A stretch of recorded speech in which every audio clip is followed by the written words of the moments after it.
আমরা এখন যেটা করব হচ্ছে সেটা হচ্ছে অ্যানিমেশন। অ্যানিমেশনটা হচ্ছে এমন একটা জিনিস, কোনো মুভমেন্ট তৈরি করবে। আমরা যেই পোশাক তৈরি করব সেটাকে মুভমেন্টে নেওয়ার জন্য, এটা আসলে বায়ারদের জন্য করা হয়। অ্যানিমেশনের মেন হচ্ছে আমাদের মডেল লাগবে, মডেল। যে মডেল হচ্ছে মুভমেন্ট করে। এতক্ষণ আমরা যেটা কাজ করছি সেটা স্টিল মডেল নিয়ে কাজ করছি। এখন আমরা করব হচ্ছে মুভমেন্ট করা মডেল নিয়ে। আমাদের লাইব্রেরির মধ্যেই কিন্তু এরকম আছে। আপনারা সবাই একটু লাইব্রেরি ওপেন করেন। লাইব্রেরির মধ্যে যায় দেখেন যে অ্যাভাটার, এর ভিতরে দেখেন আপনাদের আছে হচ্ছে মোশন। এতক্ষণ আমরা করলাম হলো স্টিল একটা কোনো একটা মডেলের উপরে আমরা ড্রেসের প্যাটার্নটা বসাইছি। কিন্তু আমরা যদি হুট করে এখন একজন মডেল নিতে চাই তখন তাকে আবার ডিজাইন করা লাগবে। সেই জন্য আমরা করব কি, আগে প্রথমে ওই যে অ্যাভাটারটা আছে এই অ্যাভাটারটার মডেলটাকে নিব। দেন ফিমেল দেখেন আছে, প্রথমে হচ্ছে অ্যাভাটার, তারপরে ফিমেলে যাবেন, তারপরে যাবেন মোশন ওপেন করলে দেখবেন যে এখানে অনেকগুলা ফিমেলের মুভমেন্ট পাওয়া যাবে।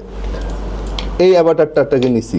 এই অ্যাভাটারটা নেওয়ার পর এখন এই অ্যাভাটারটা চলে আসছে। এটা আমি যখন ডিজাইনটা করছিলাম তখন ওই যে অ্যাভাটারটা ছিল ওই অ্যাভাটারটার উপরেই কিন্তু আমি ড্রেসটাকে একসঙ্গে আমি কম্বাইন করছিলাম, যার জন্য এটা যায় নাই। কিন্তু যদি আমার এমন করা লাগতো যে নতুন কোনো একটা ফিমেল নিলে আমাকে আবার ওইটার উপর ড্রেস আপ করানো লাগতো, তখন আমরা কি করতাম, আমাদের একটা অপশন আছে দেখেন একদম ডান দিকে একটা অপশন আছে, সবাই 2D তে যান। পর দেখেন এখানে একটা জিনিস আছে, এই যে কনভার্সন, এই যে এখানে একটা কনভার্সন আছে, মানে ছোট থেকে বড়তে কনভার্ট করে দেয়। তখন আমি কি করতাম, এখানে ক্লিক করে, এখানে যখন ক্লিক করতাম তখন অটোমেটিকলি সে কনভার্ট করে দিত। এখন আমার যেহেতু কনভার্সন আছে সেহেতু আমারটা লাগতেছে না। এখন আমরা প্রথমে হচ্ছে এই যে আমরা মোশনের একটা অ্যাভাটার নিয়ে আসলাম। দেখো এখানে অনেকগুলো মোশন আছে, তার মধ্যে একটা মোশন আমরা নিয়ে আসছি অলরেডি, অ্যাসাইন করে ফেলছি। কেমন করে অ্যাসাইন করলাম, সেম ভাবে যে রাইট ক্লিক করে আমরা ডবল ক্লিক করে যদি আমরা আনি তখন সঙ্গে সঙ্গে এখানে অ্যাসাইন একটা উইন্ডো আসবে। এই উইন্ডোর মাধ্যমে আমরা যখন ওকে করব, দেখেন এখানে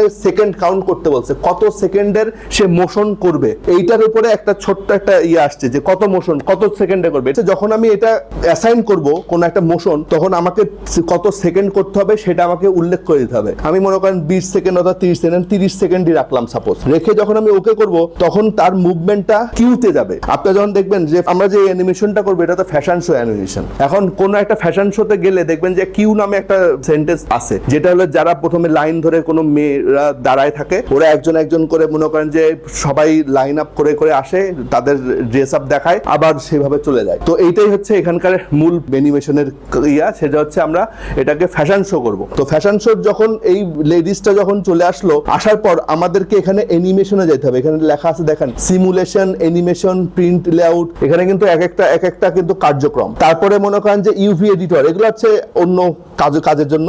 আমরা যেহেতু অ্যানিমেশন করব সেহেতু অ্যানিমেশনে ক্লিক করব, করার পর একটা উইন্ডো আসছে। এই উইন্ডোকে যখন আমরা ক্লিক করব ওকে, তখন দেখেন ওই মেয়েটা যখন কিউতে চলে গেছে এবং নিচে একটা টাইম লাইন তৈরি হয়েছে। সিমুলেশন, অ্যানিমেশন, তারপর হচ্ছে অ্যাসেট, এই ধরনের অনেকগুলো উইন্ডো তৈরি হবে। এই উইন্ডোর মধ্যে একটা উইন্ডো আছে পার্টিকুলার ভাবে অ্যানিমেশন সাবজেক্টের জন্য। আর একটু আগে আমরা যেটা কাজ করলাম সবসময় সিমুলেশন, মানে যা করছি সিমুলেশন করছি। যে মনে করেন যে কোনো একটা প্যান্ট পরাইছি সিমুলেশন দিছি, কোনো একটা হাতের ডিজাইন করছি সিমুলেশন দিছি। অ্যানিমেশনে ক্লিক করলে এখানে একটা টাইম লাইন তৈরি হবে। এই টাইম লাইনের মধ্যে দেখেন এখানে একটা ক্যামেরা আছে। এই ক্যামেরাতে যখন আমি ক্লিক করে দিব তখন অটোমেটিক সে এটা রেন্ডার হইতে থাকবে। এখানে কিন্তু একটা টাইম উঠতেছে, এই দেখেন অলরেডি টাইম উঠতেছে। ও কিন্তু ওর মতো করে দেখেন আস্তে আস্তে কিন্তু ও মুভমেন্ট করতেছে। এই দেখেন প্রথমে দেখেন এই যে এখানে কিন্তু আমি কিন্তু রেকর্ড করতেছি, রেকর্ড বাটনে ক্লিক করছি, উনি কিন্তু হেঁটে আসতেছেন আমাদের মনে করেন সামনের দিকে আসতেছেন। দেখেন ওনার কিন্তু, আমি কিন্তু জুতা পরাই নাই, আপনারা কিন্তু জুতা টুতা যা আছে পরাই দেন, এখানে শু টু আছে।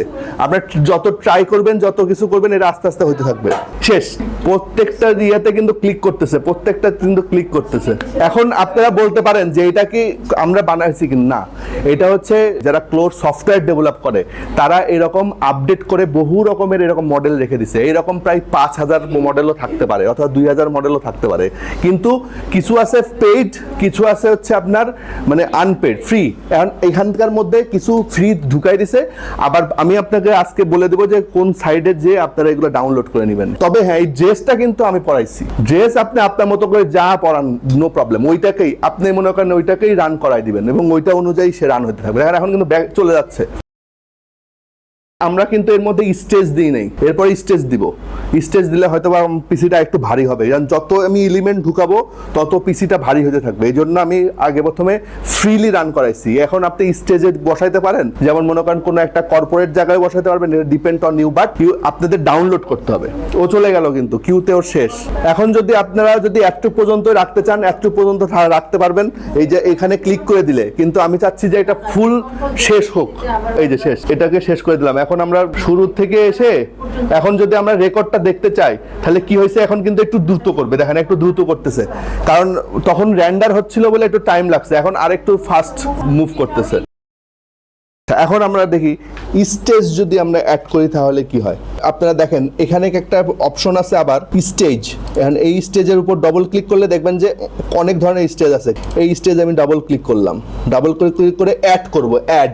এই যে একটা স্টেজ তৈরি হয়ে গেছে। ও কিন্তু ব্যাক সাইড থেকে কিন্তু অলরেডি দেখাচ্ছে, হ্যাঁ কিউতে এখনো ব্যাকে রয়েছে, কিন্তু স্টেজের ব্যাকে। এখন আমরা দেখি ও কি করে। এখন আমি জাস্ট এখান থেকে প্লে করব, প্লে।